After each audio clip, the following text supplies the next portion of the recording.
All right, so today we're going to get into something really fascinating from the comic book Cosmos.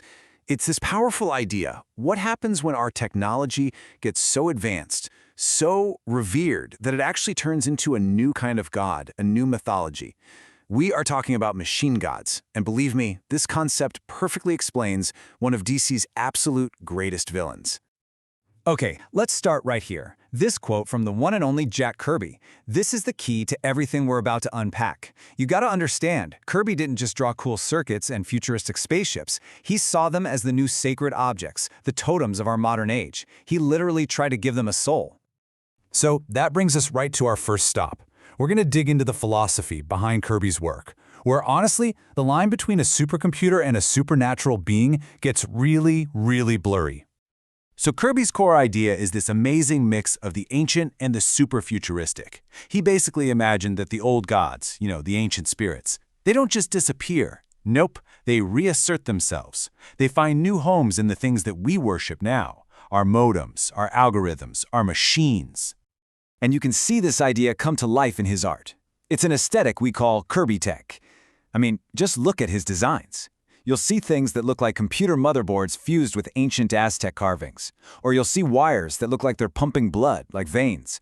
He wasn't just drawing a robot. He was drawing the god that is the machine. So let's see how this incredible idea builds into something even bigger. See, Kirby's philosophy wasn't just a bunch of random thoughts. It was all structured inside this cosmic framework called the Codex of the Five Worlds. Now, this codex lays out a kind of cosmic evolution through these different worlds, or stages of existence. We're going to zero in on these three key steps because they tell the whole story.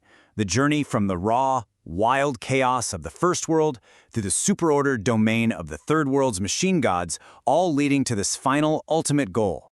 And to really get this journey, you kind of need to know the starting point and the finish line. It all begins with the first world, which is called Monstrum. Think of it as pure, untamed, divine instinct, just raw cosmic energy. The end goal, the fifth world, is this perfect synthesis, this harmony between forces that we're going to come back to in a bit. Okay, let's get to the real heart of it. The third world. This is the home of the machine gods, and their purpose is, well, it's both incredible and kind of terrifying. They have a very specific, divine task to carry out.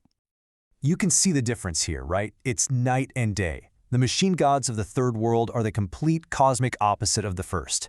They take all that primal chaos and raw, messy divine instinct, and they just impose systemic control.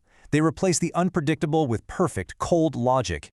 So how do they do it? Well, their divine task is basically a massive cosmic data processing job.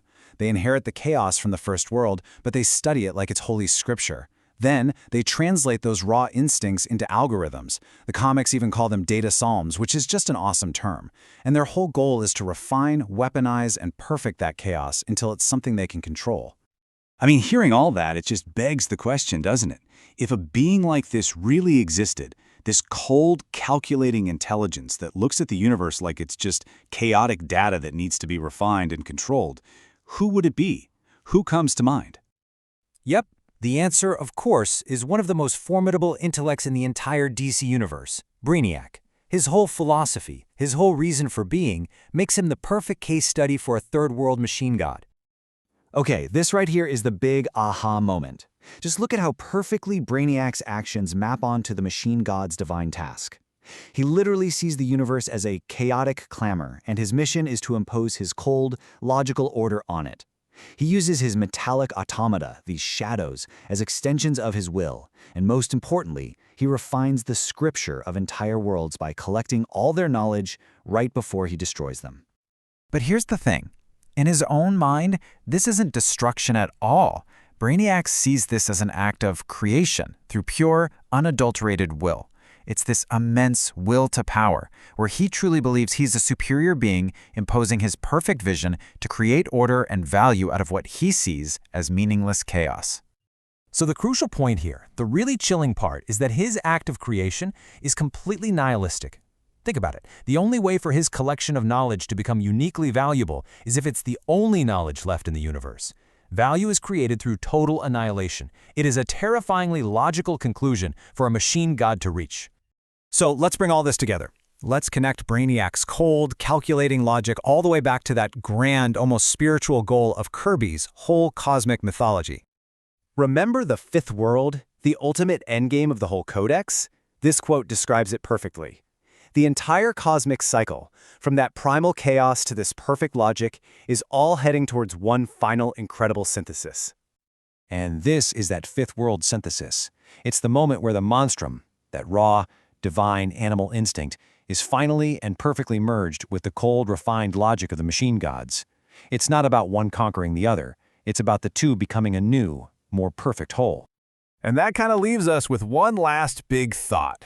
You know, Jack Kirby was writing this stuff decades ago, but wow, does it feel more relevant today than ever. In our own world, a world that's more and more run by algorithms and AI, what new legends are we writing? What kinds of gods are we building right now inside our own machines? Definitely something to think about. Thanks for tuning in.